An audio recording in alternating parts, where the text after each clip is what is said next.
Você está ouvindo Customer Lovers, o podcast da Kentricus e especializado em centralidade no cliente. Um oferecimento High Platform.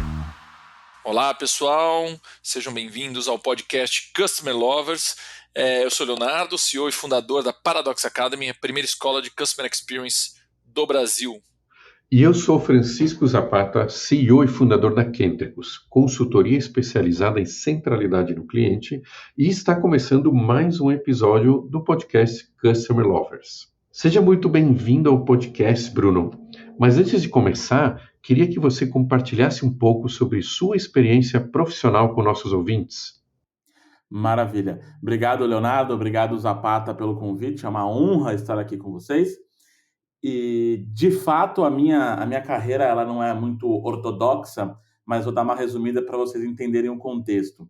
Eu sou engenheiro de computação, sim, é verdade, e comecei minha carreira em engenharia, mas vi que não era minha praia.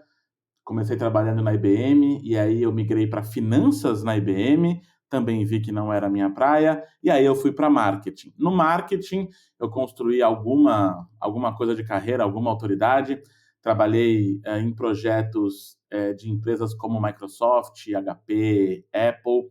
Minha última atuação em marketing foi como head de marketing de uma agência interna de uma empresa de e-commerce que fazia full commerce para outras empresas. Então, meu último cliente como head de marketing foi a Alcatel Mobile, que virou TCT. A gente fez toda a parte de e-commerce para eles. E aí um dia eu falei, chega, cansei, não estou feliz, vou ser palestrante, porque era algo que eu sempre quis fazer. Como ninguém contrata palestrante iniciante, eu mesmo criei o meu evento e me contratei. Contratei os melhores caras do mercado para palestrar junto comigo, inclusive a então presidente da Microsoft na época, a Paula Belízia. E aí fiz um baita evento, perdi muito dinheiro, mas ganhei autoridade. E a partir daí comecei a atuar como palestrante, aí atuei em diversas empresas, rolou a pandemia, me ferrei um pouquinho, minha carreira estava decolando bem no começo, quando começou a pandemia, e aí quando acabou a pandemia a coisa decolou, e em 2021 fui fazer uma palestra no Hop Hari e lá fiquei. E lá fui contratado como head de experiências, então fazendo essa ligação entre experiência do cliente e experiência do colaborador. Fiquei no Hop Hari até agora, o meio de julho, e agora continuo somente com as minhas palestras, atendendo grandes, pequenas e médias empresas e estando presente em grandes eventos para falar de RH na área de experiência do colaborador e também, óbvio, sempre experiência do cliente. E aqui estou eu no podcast de vocês. Muito bom, Bruno. Cara, que história legal, hein? E assim, eu sou muito fã de compartilhar conhecimento, né? O podcast tem um pouco desse propósito também, mas eu entendo que palestras, cursos, aulas, enfim, podcasts, YouTube, tudo faz parte da gente conseguir disseminar conhecimento, né? Mas vamos lá, vamos entrar um pouco no nosso tema. Eu queria entender um pouco na sua experiência. Você trabalhou com a conexão entre a experiência do cliente e a experiência do colaborador, como você mesmo comentou. Você pode nos contar mais sobre como essas duas áreas se relacionam e qual foi o impacto dessa conexão nas empresas que você trabalhou? Com certeza. Na verdade, eu acredito que o impacto e a ligação entre essas duas áreas é de 100%. Se tivesse como dizer algo acima de 100%, eu diria que é isso. Porque não existe experiência do cliente se não existir experiência do colaborador primeiro. É uma premissa que eu trago da engenharia. É quase que física pura, porque eu não consigo entregar algo que eu não recebo. E o ator principal da experiência do cliente é sempre a linha de frente, é sempre o atendimento. Então, não adianta você contratar o melhor head de experiência do cliente, um CEO que entende de experiência do cliente, você ter a galera voltada para o customer centric e todos esses nomes e títulos bonitos que a gente tem em experiência do cliente, se no final você não tiver uma equipe que receba uma boa experiência e que essa equipe consiga entregar a experiência para o cliente de fato. Essa equipe que está com o contato direto com o cliente é responsável por fazer a sua estratégia de CX ser incrivelmente bem sucedida. Então, essa equipe pode pegar uma estratégia ruim e fazer ela ficar bem sucedida. E também pode pegar uma estratégia incrível, linda, maravilhosa e fazer ela não ser bem sucedida e não funcionar, se essas pessoas não estiverem minimamente engajadas, interessadas no cliente. Então, essa conexão é quase que intrínseca. Eu sempre pergunto nas minhas palestras, galera de CX, qual foi a última vez que você foi no RH? Qual foi a última vez que você foi conversar com o departamento responsável por entregar essa experiência para os colaboradores, para aí sim esses colaboradores terem a intenção, a vontade, a determinação de prover uma boa experiência para os clientes também.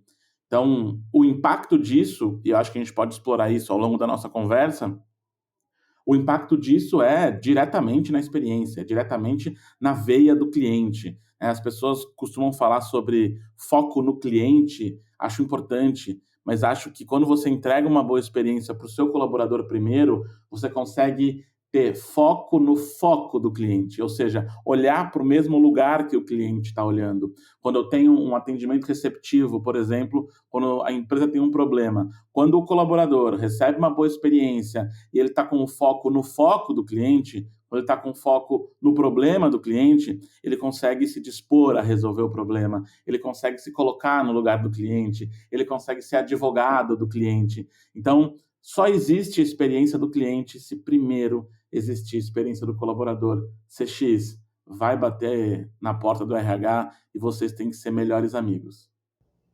Precisamos criar experiências positivas para os clientes. Como você aplicou essa abordagem no Hopi Hari e quais foram os resultados obtidos, Bruno?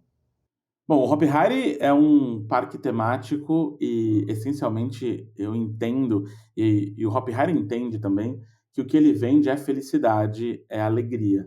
Então, o primeiro ponto, e de novo a gente vai falar da conexão com a experiência do colaborador, porque não dá para falar de uma sem a outra, primeiro eu tentar criar experiências emocionais positivas para os meus colaboradores, para que eles possam entregar essa experiência positiva também para os meus clientes. Então, no Hopi Hari, a gente começou com uma palestra, e, de novo, a transmissão de conhecimento é muito importante, mas ela é só uma sensibilização. Então, o começo do trabalho que a gente fez no Hopi Hari foi com uma palestra que eu ainda não tinha, a minha palestra principal, que chama Gente Feliz dá Lucro e Não Enche o Saco. Então, a gente disfarçou a palestra de O Jeito Disney. E lá no palco, eu estava com uma camisa da Disney, e eu falei, não. É muita audácia vir no Hopi Hari e querer que o Hopi Hari seja como a Disney. E aí, nesse momento, começa a tocar o hino do Hopi Hari, eu rasgo a camisa da Disney que eu estou usando, e por baixo tem a camisa do Hopi Hari.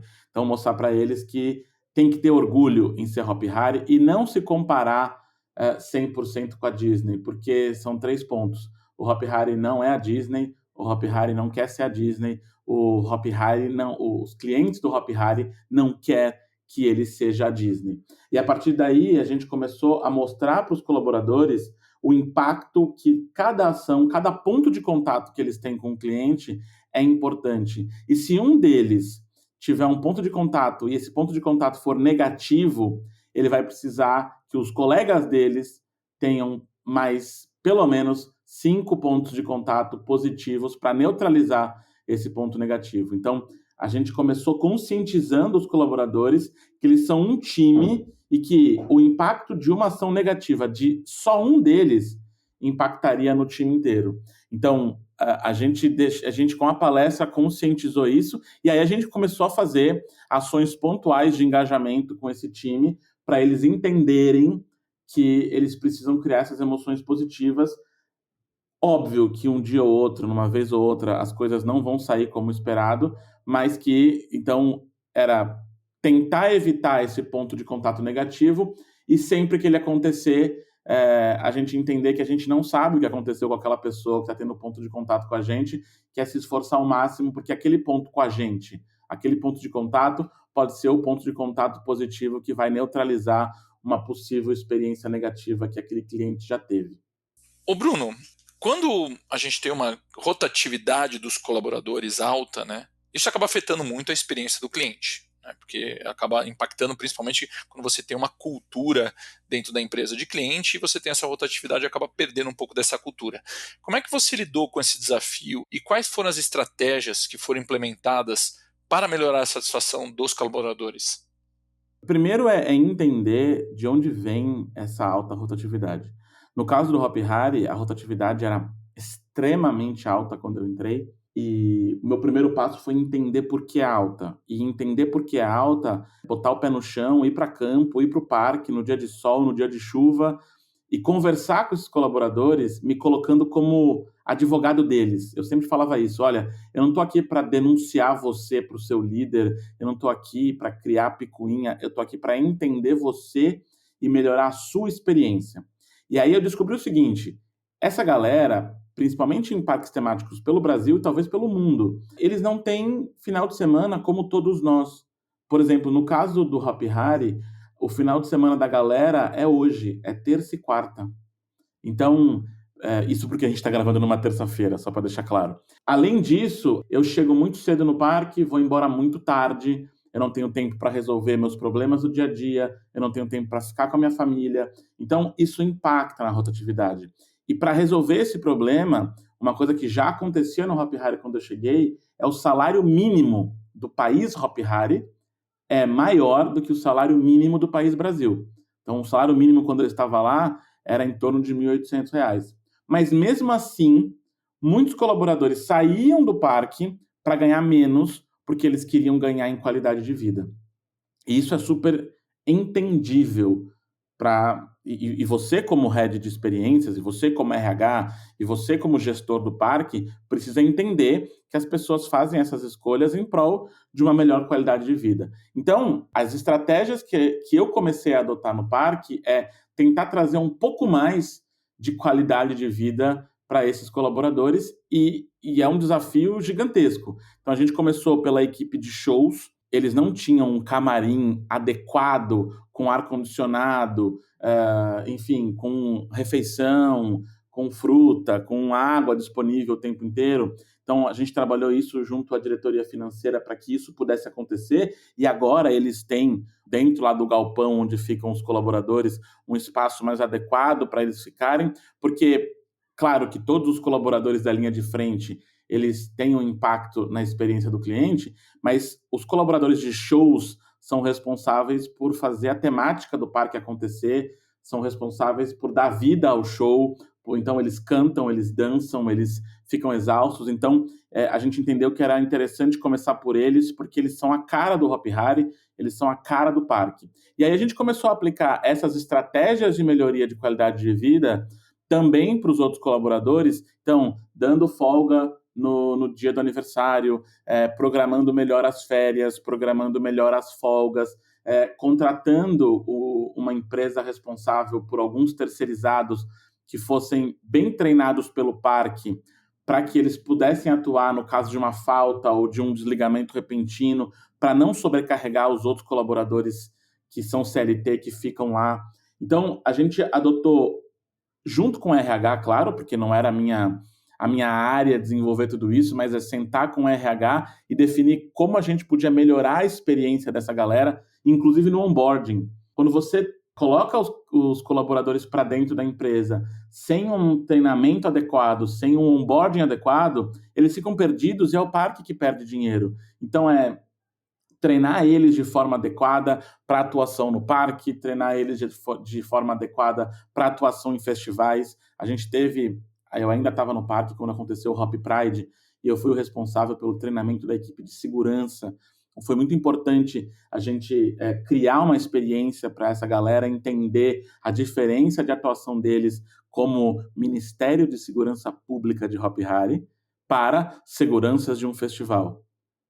Então, a gente criou toda uma experiência para mostrar a diferença de atuação nesses dois cenários, e o impacto disso na experiência do cliente acaba sendo quase que instantâneo e direto, porque você vai ver no Reclame Aqui do Hopi Hari, lá para anos atrás, a maior reclamação era: não, é colaborador com cara de bunda, desculpa o francês, é a galera com cara fechada. Quando você começa a mudar essa mentalidade e faz eles entenderem que eles impactam no resultado do parque, mudando a cara, estando com um aspecto mais feliz. A gente até falou sobre, cara, você não está feliz hoje, vai para o banheiro dar risada, e aí a dopamina vem e você fica um pouco mais feliz. E aí, se o seu problema não for resolvido, vem falar comigo, porque, de novo, eu quero ser seu advogado. E aí, por ser advogado desses caras, eu comecei a atuar como o cara que perturbava o RH e colocava, falta colocar o ventilador naquele quiosque, falta arrumar o ar-condicionado não sei aonde, falta colocar um guarda-sol na frente de tal atração, porque a galera tá morrendo de calor e com insolação, enfim. Então, eu acho que o que eu tiraria daqui, a estratégia que mais deu certo é ter alguém para ser advogado desses colaboradores.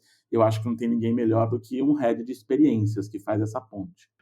E Bruno, além do Hopi Hari, você teve experiências em outras empresas onde trabalhou a conexão entre CX e experiência do colaborador.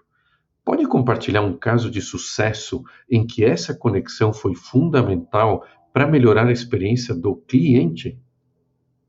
Claro, Zapata.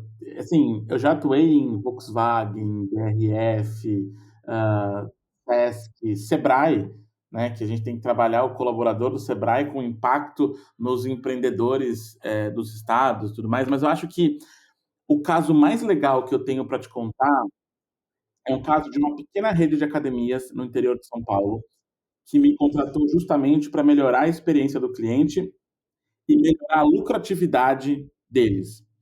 A situação, quando eu cheguei, era a seguinte: era lucratividade zero. Eles empatavam a grana. Então, nem o dono da academia conseguia retirar um prolabore, porque tudo que entrava saía e a lucratividade era zero. Então, não estava nem valendo a pena todo o estresse, porque ele estava trabalhando de graça no final das contas. A primeira coisa que eu fiz, e eu acho que isso é padrão, acho que todos os profissionais de CX vão concordar comigo, é entrar na academia e ver como as coisas estavam. Então, primeira pergunta, qual é o NPS? Não tem NPS, Bruno. Ok, vamos implementar um NPS. Mas chegando na academia, então, eu peguei o carro, saí de São Paulo, fui lá para Aparecida, na verdade, a dona da academia, não é dona, ela é muito apaixonada pelo negócio. E aí ela me mostrou com muito orgulho todas as instalações, e aí ela me mostrou a sala dos professores. Na sala dos professores, a gente via quase que um depósito improvisado, muita coisa suja, muita coisa enferrujada, e uma coisa me chamou a atenção, que foi o ícone da transformação, que era uma poltrona, sabe aquelas poltronas de corino, e aí que imita couro, mas aí ela fica rasgada, e quando você senta, pinica, e é horrível, e machuca? Tinha essa cadeira, e em cima dela tinha uma frase escrita: sente, aproveite e relaxe. Aquilo, para mim, eu conhecia a dona, né? Eu conheci naquele momento, ela é uma pessoa incrível, mas aquilo soou para mim como uma piada de mau gosto, sabe? Como assim? Sente, aproveite e relaxe, um negócio terrível desse. Então, na primeira reunião que eu tive com ela foi, olha, a gente precisa... E eu nem conheci os professores nesse momento, mas a gente precisa melhorar minimamente a experiência desses colaboradores. Então, a primeira coisa que eu sugeri é, cara, a gente não tem dinheiro para investir em muita coisa, então tem que colocar alguma grana para reformar essa sala dos professores. E foi o que foi feito. Ela gastou, acho que 3, 4 mil reais, reformou a sala no sentido de limpar, tirar o depósito. O que estava enferrujado, ela não trocou, mas ela adesivou os armários que estavam aparentemente enferrujados, adesivou a geladeira que estava enferrujada, né, colocou um ventilador e trocou essa maldita cadeira por uma cadeira bonita e manteve a frase lá em cima. A partir daí, a gente já teve uma melhora na atuação dos professores, isso já começou a se refletir no faturamento da empresa, e aí a lucratividade começou a aparecer devagar, 5%, 10%, e o ponto final dessa consultoria foi dar uma olhada na legislação do sindicato dos professores da cidade lá, e ver que o sindicato tinha colocado que era obrigatório o pagamento de vale-refeição. E aí eu perguntei para ela, você paga? Ela disse, não pago. Por que você não paga? Eu não pago porque ninguém paga. E isso acontece muito em RH, tem uma série de obrigações na legislação que ninguém paga. Nem empresa grande. Aí eu posso citar um exemplo. Por exemplo, se o analista sênior sai de férias e esse analista sênior ganha R$ 10.000 e o analista pleno assume as funções dele durante as férias, você sabia que o analista pleno teria que ganhar o salário do sênior que está de férias, né? Mas ninguém faz isso. Eu não conheço uma empresa no Brasil que faz isso, mas é lei, está na CLT. Então a galera assume que deixa vir o processo, quando vier o processo eu pago. Então, no caso dela, ela fala: ninguém paga o VR como está aqui na convenção.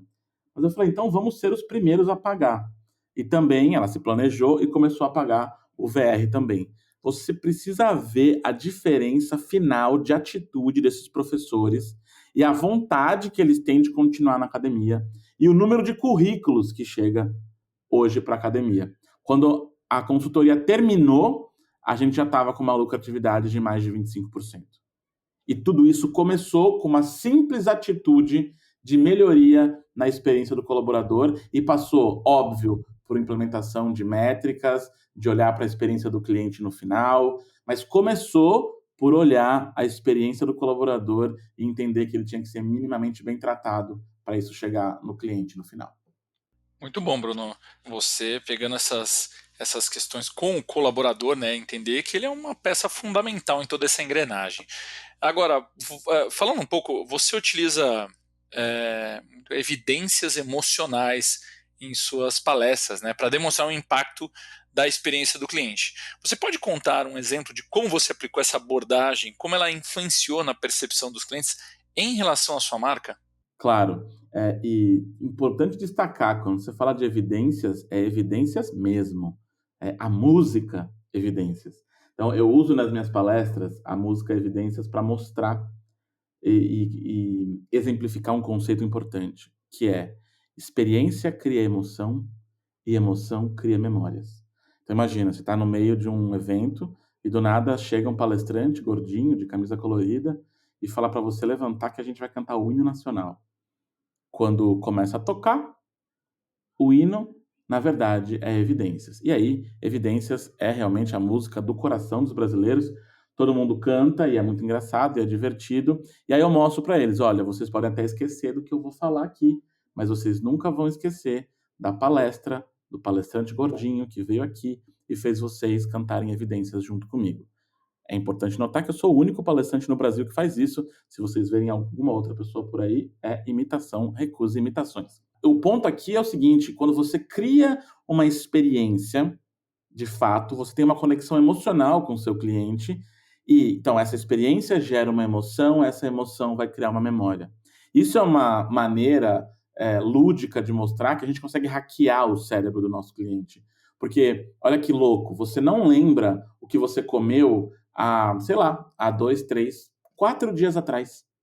Mas você lembra daquele jantar especial, daquele dia especial que você teve com alguém que você ama. Por que seu cérebro reteve informações de 5, 10 anos atrás e não retém informações tão curtas quanto há 2, 3 dias atrás? Porque foi uma experiência que gerou emoção e essa emoção criou uma memória.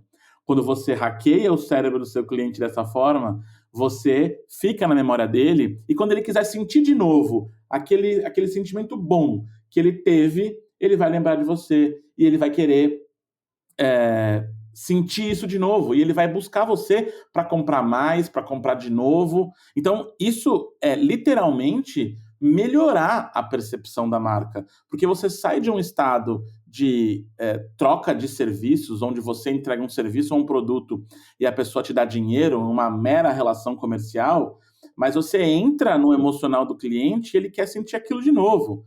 É o que o Hop Harry tenta fazer, é o que a Disney tenta fazer de maneira mais direta e não é nada escondido. Agora, a gente também pode fazer se a gente for uma padaria, se a gente for uma loja que vende calçados, se a gente for uma escola. Então, tentar se relacionar a nível emocional com o cliente, criar uma experiência que faça ele produzir hormônios tão positivos de prazer que, mesmo que o preço aumente, ele volta. Veja só um exemplo último, o da Apple. Você não vê dono de iPhone querer discutir com o dono do Samsung que o iPhone é melhor ou pior. O dono do Samsung discute sozinho. Porque o cara que quer Apple, ele quer Apple e ponto final. Não está aberto a discussão de qual é o melhor ou pior. E olha, eu sou engenheiro. Pode até ser que a estrutura e engenharia da Samsung traga elementos de inovação muito antes da Apple, e realmente traz. A Samsung já tem inteligência artificial no telefone. A Apple não tem ainda, mas as pessoas ainda preferem Apple, elas não trocam o iPhone por um Samsung só porque tem inteligência artificial. Então isso é se conectar a nível emocional e o cliente está disposto a pagar mais. A última pesquisa que eu tive acesso da American Express, ela é um pouco antiga, mas ela já mostra isso, de 2017. 60% dos clientes estão dispostos a pagar mais por uma experiência melhor. É isso, você sai da guerra sangrenta de preço e entra na guerra, na disputa pela emoção do cliente. Como você, Bruno, vê a importância da experiência do colaborador na construção de uma experiência positiva para o cliente? Quais são os principais desafios em aliar essas duas áreas dentro de uma organização? Eu acredito que quem quer que seja o responsável pela área de experiência do cliente, essa pessoa tem que levar em conta as pessoas da organização. Então, se eu tenho um time com alto turnover, com uma alta rotatividade, se eu tenho um time com absenteísmo muito grande, se eu tenho um time que não está alinhado com o propósito e com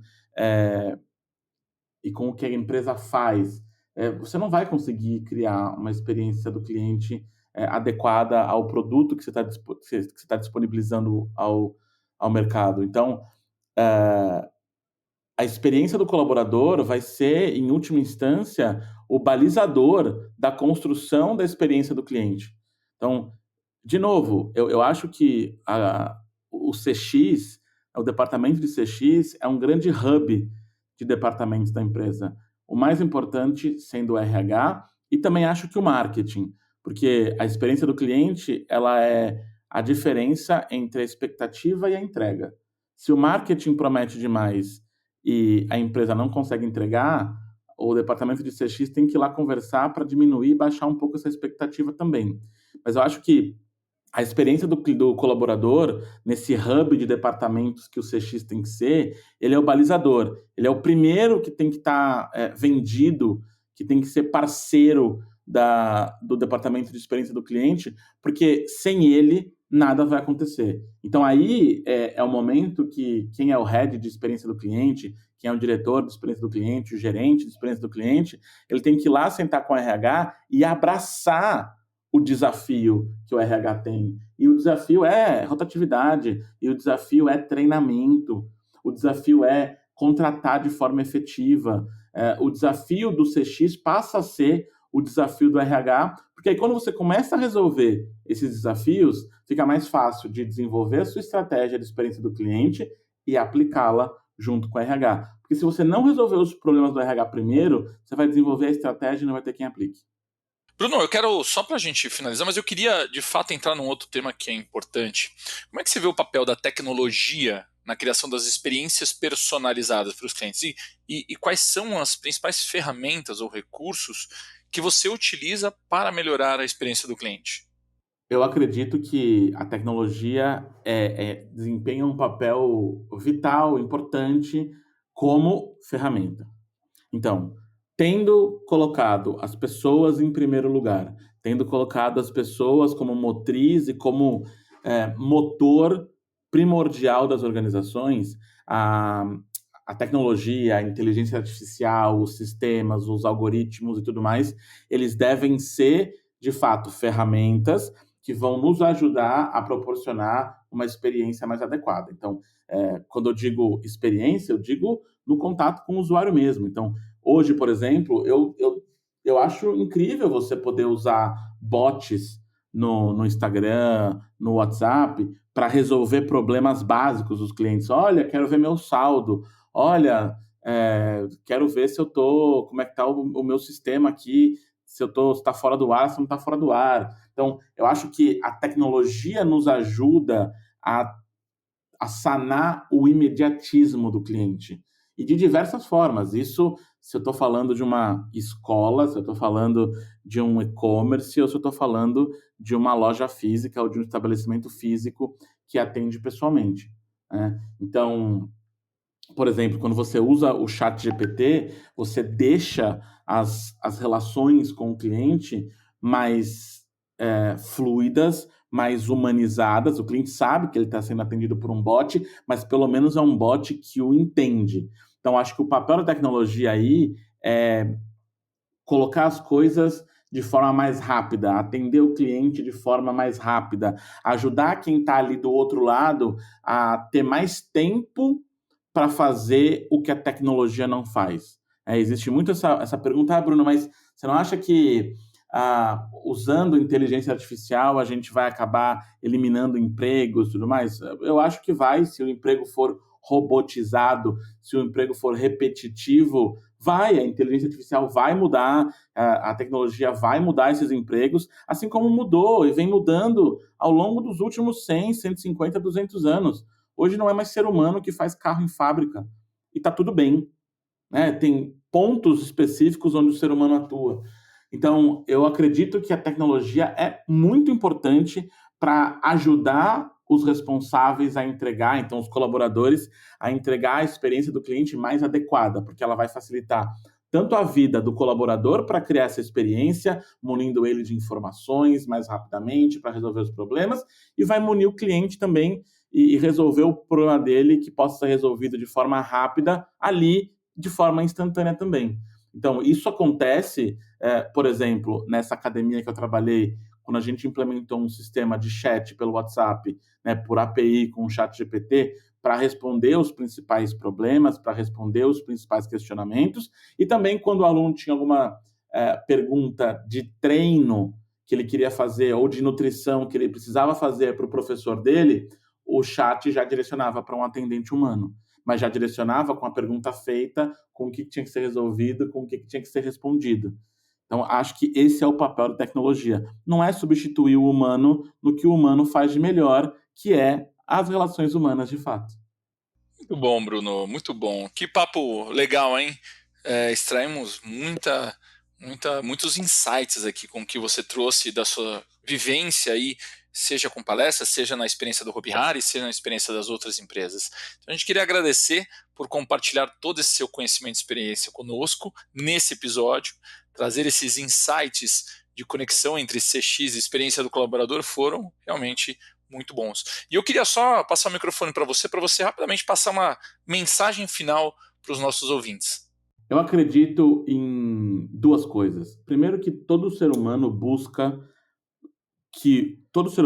por felicidade. Então a gente só faz o que faz porque a gente busca ser feliz de alguma forma. Quem é pai e mãe é feliz quando o filho é feliz. Quem não é pai e mãe busca felicidade em outro lugar. Tem gente que busca felicidade na religião e tá tudo certo. O que a gente quer de fato é felicidade. E felicidade passa, sim, por experiências. Você vê que tudo que a gente discute, experiência do colaborador, experiência do cliente, a sua experiência, tudo é sobre vivência, tudo é sobre experienciar alguma coisa. Então, que a sua experiência seja boa para começar, que a sua experiência com você mesmo seja agradável, porque a vida só tem chance de ser boa quando a convivência de você com você mesmo é boa. Então, primeiro a sua experiência, depois a do colaborador, ela chega lá no cliente e, como eu digo em todas as minhas palestras, gente feliz dá lucro e também não enche o saco, né?